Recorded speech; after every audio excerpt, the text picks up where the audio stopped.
mulher à frente do seu tempo. Inteligente, comunicativa, feliz, alegre e livre. E essa foi a característica que mais incomodou o seu namorado, que não foi capaz de lidar com uma mulher poderosa e empoderada, e que disse para ele que não queria mais nada com ele, que fez com que ele tirasse a vida dela, Ângela Diniz. E esse é o nosso caso de hoje.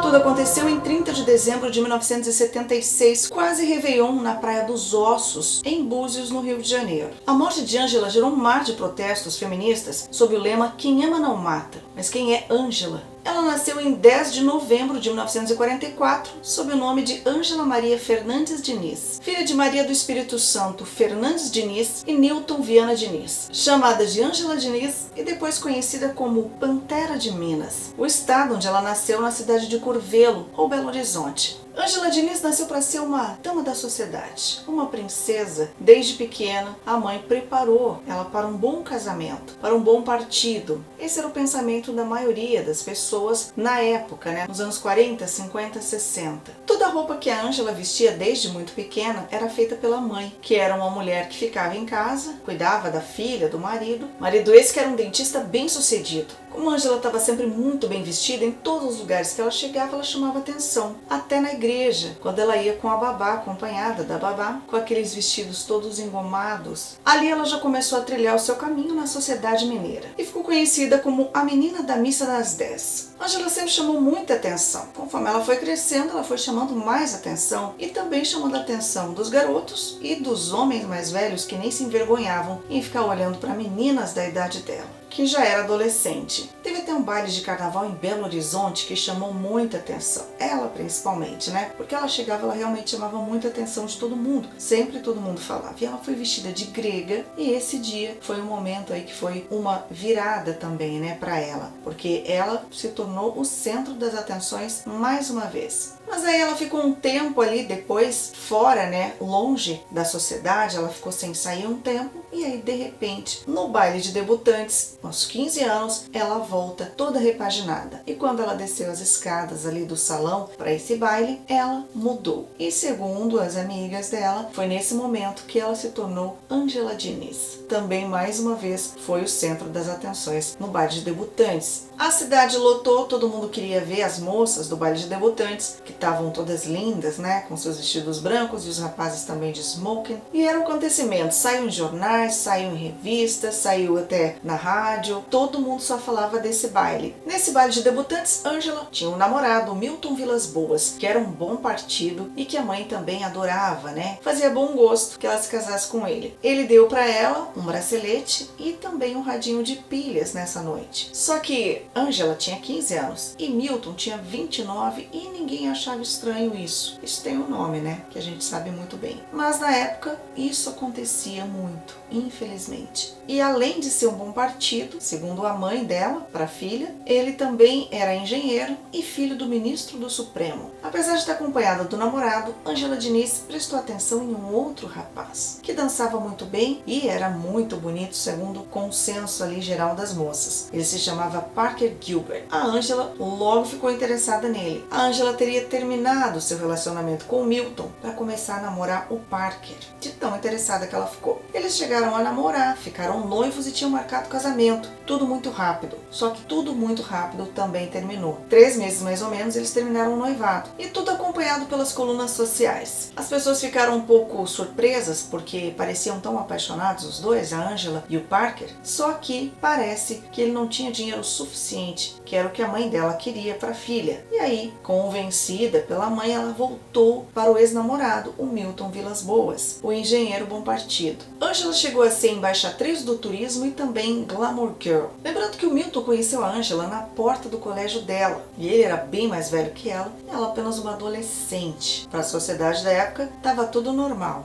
Meu Deus. Assim que Ângela completou 18 anos, ela se casou com Milton Vilas Boas, em janeiro de 1963. Esse foi o casamento do ano, segundo a sociedade mineira. Logo veio o primeiro filho, Miltinho, seguido de Cristiana, a gata, como era chamada, e depois Luiz Felipe. Só que com o passar do tempo, essa vida de casada não estava deixando a Ângela feliz, não. Ela chegou a dar uma entrevista uma vez que ela disse que gostava de dias ensolarados, porque os dias nublados faziam ela ter vontade de morrer um pouquinho. Até estava tocando uma música da Maria Bethânia que dizia: adeus, vou para não voltar mais. E aonde quer que eu vá, eu sei que eu vou sozinha. Isso parecia um flerte com a morte na vida da Ângela. E ela se emocionou nesse momento. Ela chegou a dizer também durante essa entrevista que ela gostaria de voltar no tempo e morrer como aquelas pessoas que morriam de tuberculose. E que era lindo isso.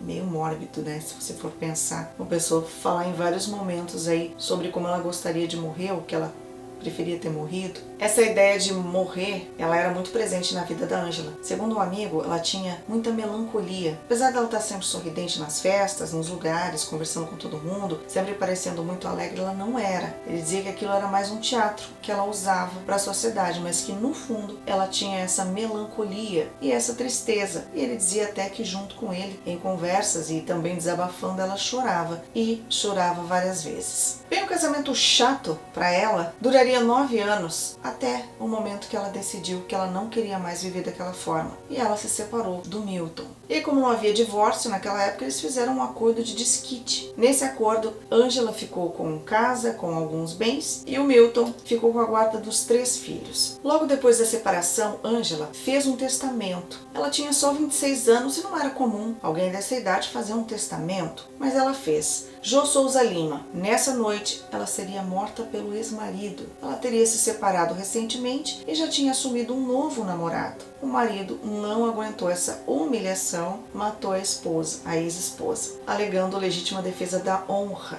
E aí ele seria absolvido em 2 julgamentos em 1972 e 1973, alegando legítima defesa da honra. Como Ângela também havia recém-separado, seria algo como uma sucessora da Jô Souza Lima, como o jornalista disse, Ângela Diniz foi perguntada sobre a morte da Jô Souza Lima. E ela disse: a tradicional família mineira deixou para os jovens apenas uma indisfarçada hipocrisia. Disse a Ângela aí, tida como a sucessora de Jô Souza Lima. Que mórbido isso, né? Ângela Diniz, agora solteira, desquitada, começou a sair com alguns homens. Um deles era o genro do JK, o Juscelino Kubitschek, ex-presidente do Brasil. E ela estava em uma festa, e nessa festa o JK tirou ela para dançar, né? Eles já eram amigos, e aí ele disse para ela parar de ver o genro dele para deixar a filha dele e o genro viverem o casamento deles tranquilamente. Ela ficou um tempo com ele e depois acabou se separando então do genro do JK. Um tempo depois disso, Ângela não estava mais com o genro do JK, agora ela estava com outro homem casado, o Tuca Mendes. Os próximos ali deles sabiam que eles estavam tendo um relacionamento. Eles não se importavam muito não, mas assim, não era todo mundo que sabia. Até um acontecimento que envolve Ângela, Tuca e um caseiro. Em junho de 1973, o caseiro da Ângela Diniz, o José Avelino dos Santos, conhecido como Zé Pretinho, ele foi assassinado na casa dela com um tiro no rosto. O corpo foi encontrado do lado de fora da casa, na rampa de entrada para casa. Ele tinha uma faca na mão direita, só que ele era canhoto. Ele estava com o zíper aberto e vestígios de sêmen na calça dele. Ele estava caído próximo à janela. Os pais da Ângela moravam no mesmo quintal. Ela levou os pais para morar com ela, depois da separação. E ela tinha uma campainha, como se fosse um botão do pânico, que tocava de dentro da casa dela, lá na casa dos pais. Assim que o Zé Pretinho morreu, ela apertou essa campainha e só soltou quando a mãe chegou em casa. Quando a mãe foi entrando na casa, ela viu na entrada o corpo do Avelino dos Santos, né, o Zé Pretinho, caído ali. E ela passou por ele assustada e entrou para a casa da Ângela para ver a filha. Quando ela chegou lá dentro, a Ângela disse que tinha matado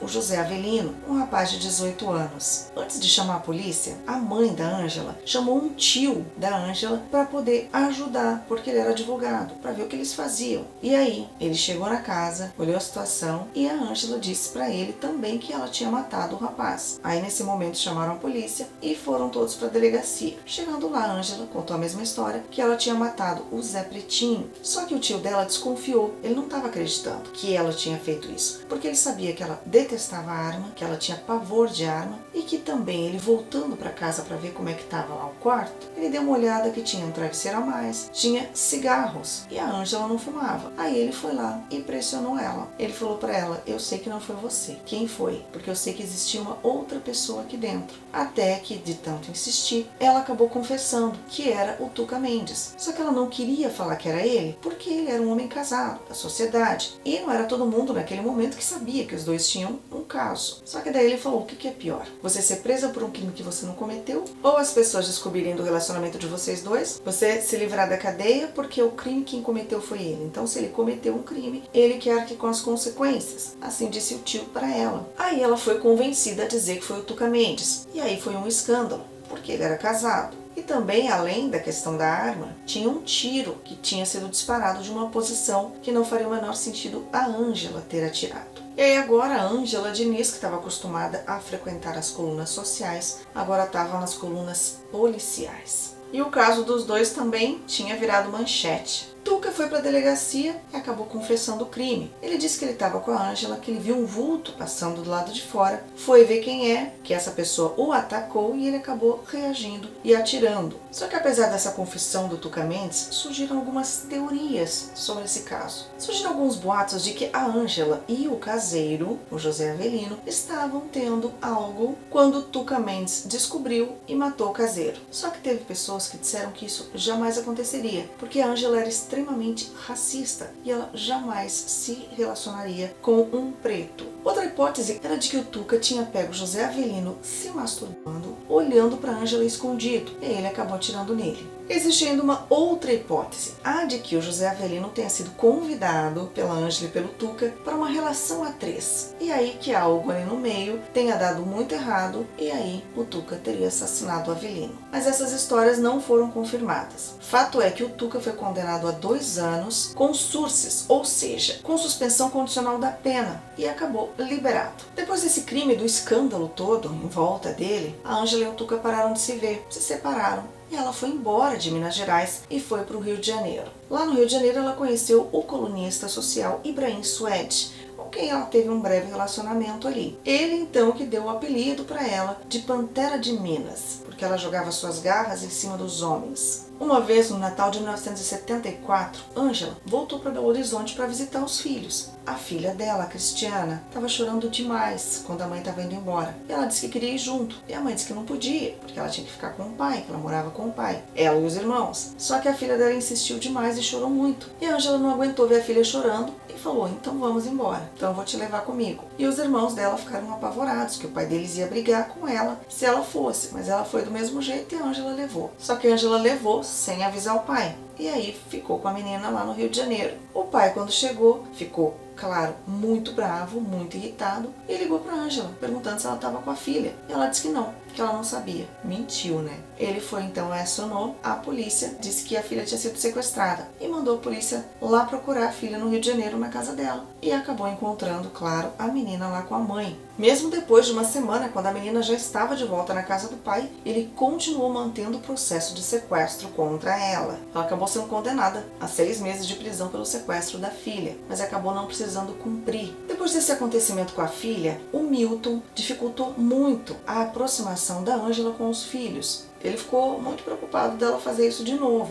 E aí ele estava dificultando que ela visse os filhos. E aí a Ângela, com o tempo, foi se perdendo e ela foi se abandonando. Dizem que ela estava se autodestruindo. Em 1975, depois de uma denúncia, a polícia foi até o apartamento dela, porque acabou recebendo uma denúncia de que ela tinha droga no apartamento. A polícia então descobriu 100 gramas de maconha. Então, para ela poder responder esse processo em liberdade, ela assumiu ser viciada em drogas. Depois disso, o ex-marido da Ângela, ele proibiu ela de ver as crianças. E aí que foi mais complicado para ela ainda. E ela foi então se acabando mesmo, se entregando, como dizem os amigos. Ali eles disseram que ela nunca mais foi a mesma, porque ela estava sem ver os filhos e proibida. E foi o momento mais triste da vida dela. O Milton dizia que ela não era um bom exemplo para os filhos, então ele proibiu a Ângela de ver os filhos. No ano seguinte, em 1976, os caminhos de Ângela Diniz e Doca Street iam se cruzar. Doca Street era o apelido de Raul Fernandes do Amaral Street. e eles se conheceram em agosto daquele ano em um jantar para a elite paulistana, que era um ambiente que os dois já frequentavam, né, da sociedade, da alta sociedade. E aí disseram que assim que eles se viram já teve uma sintonia entre os dois. Depois de conhecer Angela Diniz, o casamento de Doca Street não duraria mais um mês. Ele abandonou esposa e filhos para viver essa paixão obsessiva e avassaladora ao lado da Angela.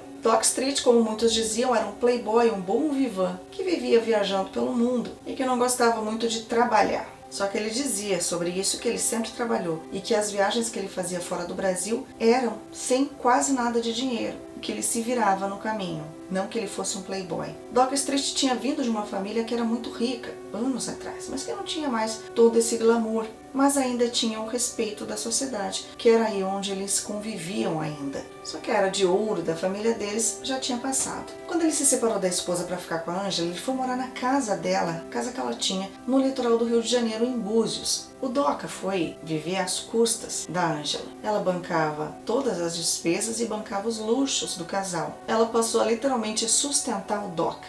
Para ele estava ótimo sendo bancado por uma mulher linda, mas ele queria. Com o tempo de convívio, o Doca fez Angela se afastar dos amigos. Só que Doca era extremamente ciumento e possessivo. E isso estava deixando ela muito irritada, porque ela sempre foi uma pessoa muito livre. E ele estava podando ela. Não queria mais que ela fosse para os lugares onde ela estava acostumada a ir, que ela se encontrasse com os amigos fora dali, e nem que os amigos viessem muito ali, né, próximo do convívio deles. Ele afastou ela de todo mundo. Ele controlava todos os passos dela. Só que a Angela, que sempre foi muito independente, muito livre, estava ficando incomodada cada vez mais com todo esse controle. Ela não estava gostando, ela estava se irritando.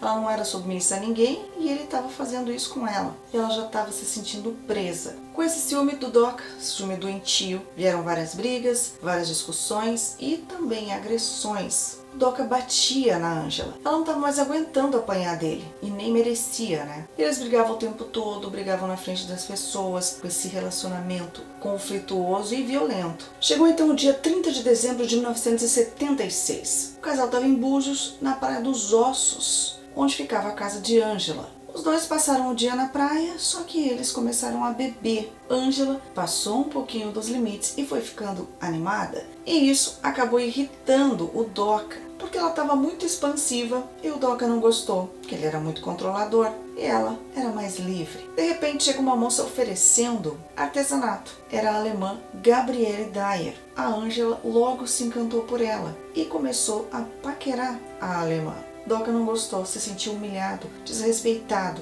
como que ela, uma moça comprometida com ele, estava dando bola para outra pessoa, para outra mulher. Ele cobrou satisfações da Angela e eles começaram a discutir, porque a Angela era uma mulher livre e ela sempre disse isso. E aí eles acabaram indo para casa. Doca levou a Angela para casa, ela estava muito bêbada. Ele então levou ela para tomar um banho. Lá dentro eles continuaram brigando e essa briga ficou mais intensa. Tão intensa e tão irritada que a Angela ficou com as palavras aí que o Doca disse para ela, que ela destruiu todo o banheiro. Saindo dali, depois um pouquinho mais calma, ela acabou então conversando com o Doca e disse que não queria mais ficar com ele. Só que ela ainda estava um pouco sob o efeito da bebida. O Doca disse para ela que era para ela se acalmar, porque ela estava com um pouco de bebida na cabeça e não estava pensando direito, que depois eles conversavam. Mas ela não queria mais ficar com ele e ela decidiu terminar tudo e mandou ele embora. Ele implorou, pediu, se ajoelhou e ela ainda assim estava irredutível. Então ele pegou as coisas dele e foi embora.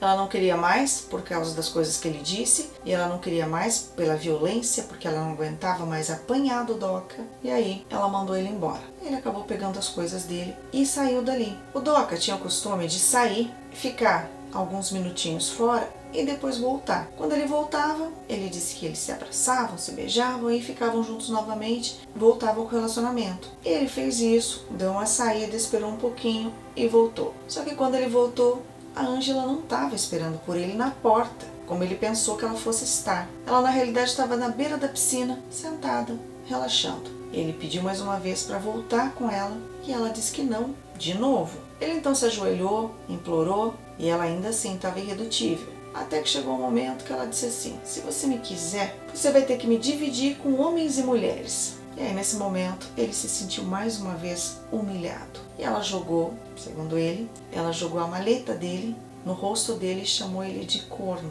E aí foi nesse momento que caiu a arma que estava dentro da maleta, porque segundo ele trabalhava com dinheiro, então ele tinha que ter uma arma para cuidar desse dinheiro e cheques, que era com que ele trabalhava. E aí essa arma caiu, e aí ele pegou a arma, disse que foi automático, que ele não pensou. Pegou a arma e atirou em Angela. Um tiro, primeiro pelas costas, pegou na nuca dela. Depois os outros 3 no rosto de Angela. Ele disse que foi automático, só que entre o primeiro tiro e os outros 2, ele teve tempo de engatilhar a arma. Se fosse no susto, ele não teria engatilhado. Dava o primeiro tiro e parava, mas ele engatilhou. Uma vizinha ouviu o tempo dos disparos e não condizia com o que ele tinha dito. Primeiro tiro pelas costas. Angela foi covardemente assassinada por Doca Street.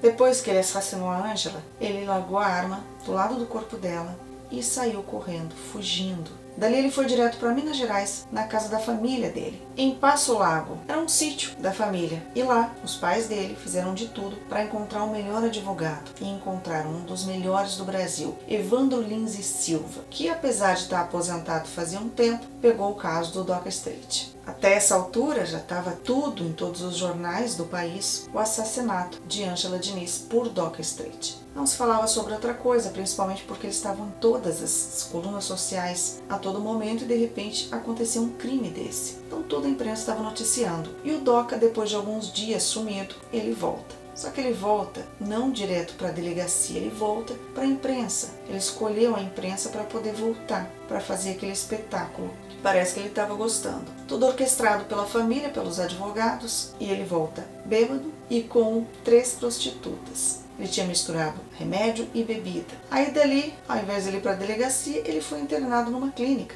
E levaram então para ele fazer sonoterapia. Ele dormiu uns dias. De volta da clínica, ele foi então direto preso. Só que o delegado não acreditava que o Doca tinha matado a Angela. Ele estava tentando descobrir se não era algum traficante que tinha matado e tinha falado para ele assumir a culpa. E ele, com medo de ser morto pelo traficante, assumiu a culpa. Então ele ficava tentando descobrir outras formas de colocar outra pessoa para cometer esse crime do que o Doca. E aí, então, o depoimento de uma das funcionárias da casa, foi dito o nome de um Pierre, que seria uma outra pessoa que estaria ali, talvez um francês, que teria sido o criminoso. E aí o delegado pegou esse Pierre e ficou procurando ele, né? Só que ele procurou outras pessoas com esse nome, mas ninguém batia com a descrição que ela tinha passado. Porque na realidade não tinha nenhum Pierre. Só que ninguém sabe por que ela disse isso, por que ela colocou esse nome, essa pessoa. Mas isso o Doca já tinha confessado que era ele que tinha assassinado a Angela. Essa funcionária, ela acabou então desmentindo essa história do Pierre e não tinha nenhum Pierre. Assim que a Angela foi morta e que o Doca fugiu, os funcionários da casa chegaram correndo lá. E eles se depararam com o corpo da Angela no chão e ficaram desesperados e começaram a chorar sem parar. Até que foram chamar um casal vizinho que também tinha ido para passar as férias com eles e avisou que a Angela tinha sido morta. O Doca queria usar essa tese de crime passional, de legítima defesa da honra, no seu julgamento. A defesa ia usar isso, que ele teria sido humilhado, ficou descontrolado e no momento, no ímpeto, ele acabou assassinando a Angela, no desespero. O primeiro julgamento do Doca foi somente em 18 de outubro de 1979, 3 anos depois. A defesa de Doca criou uma tese de que ele era a vítima e ela, a vítima verdadeira, assassinada por Doca, era culpada. Ela merecia ter morrido, ela era promíscua, ela era culpada por ele ter matado ela. Olha a mentalidade. Isso estamos falando dos anos 70, final dos anos 70. E o Doca era a verdadeira vítima, segundo os seus advogados. O machismo nessa época era gritante. Então essa tese da defesa foi um sucesso, por causa da época. E o Doca também era um sucesso. Ele estava em todos os jornais, ele tinha um apoio de uma grande parte da população, foi até letra de música, tinha manifestações a favor dele, tinha moças apaixonadas por ele. Ele estava em todos os jornais, sob todos os holofotes, e ele gostava disso. Doca era aplaudido e, por outro lado, a Angela era desmoralizada. Lembrando que quem estava morta era ela. O júri condenou então Doca a apenas 2 anos de reclusão, com surces, ou seja, ele saiu dali andando para fora do tribunal, livre. Cometeu um crime, um homicídio doloso e praticamente não teve condenação. Claro que a acusação recorreu inconformada, indignada, junto também, nesse momento, a um grande movimento feminista da época, de justiça, pedindo justiça pela Angela e também em nome de tantas outras mulheres que foram vítimas aí por serem mulheres. Ou como a Angela, que não queria mais ter um relacionamento com este homem que acabou tirando a vida dela.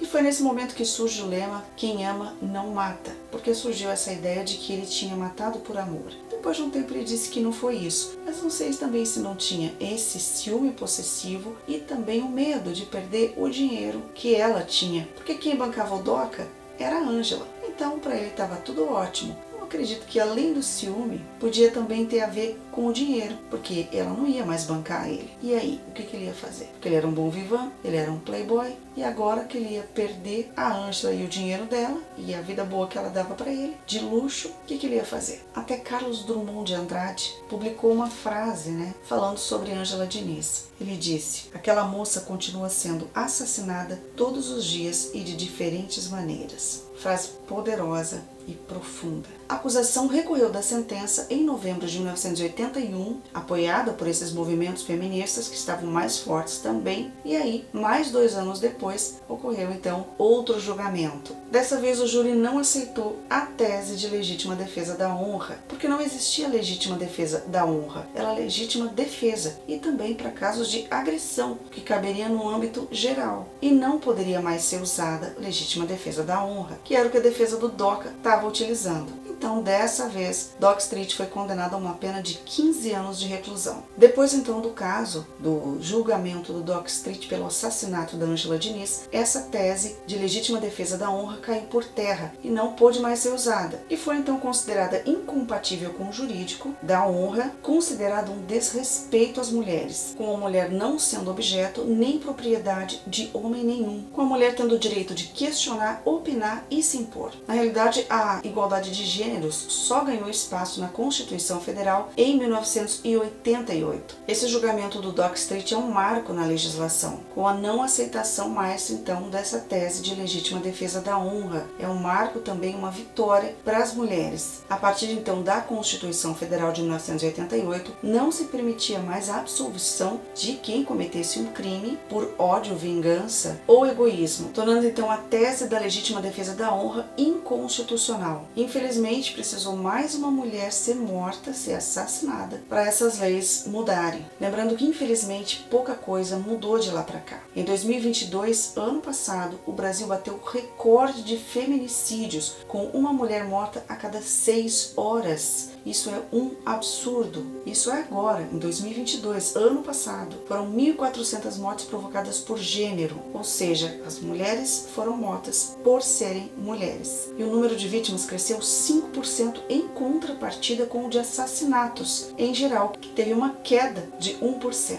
Isso segundo o levantamento do Monitor da Violência. É triste demais. É revoltante. Um respiro de alívio, agora, em 1º de agosto de 2023, o Supremo Tribunal Federal proibiu o uso da tese da legítima defesa da honra para justificar a absolvição de condenados por feminicídios, mas essa lei já tinha sido proposta e aprovada em 2021, em 6 de janeiro. O Supremo Tribunal Federal já tinha proibido a tese da legítima defesa da honra em casos de feminicídio. Esse caso deu uma reviravolta nas leis e mudou muita coisa. Infelizmente, causou uma vida de uma mulher que não queria mais ficar com um homem. E ela tem o direito de não querer. E ela tem o direito de continuar viva, apesar disso. E por isso, você conhecia o caso da Angela Diniz, que causou uma comoção em todo o país. Conta pra mim nos comentários. Conta pra mim também se você conhecia, essa mudança de leis e que nunca existiu na lei legítima defesa da honra, e sim apenas legítima defesa, que é para os casos de agressão. Conta aqui nos comentários. Tem vídeos aqui para você conferir. Clica aqui do lado para você assistir outros vídeos aqui do canal. Aproveita, curte, compartilha. Se você gosta desse tipo de conteúdo, então se inscreve no canal. Ativa o sininho de notificações. Toda vez que tiver um vídeo novo, você vai ser notificado. Obrigada por assistir.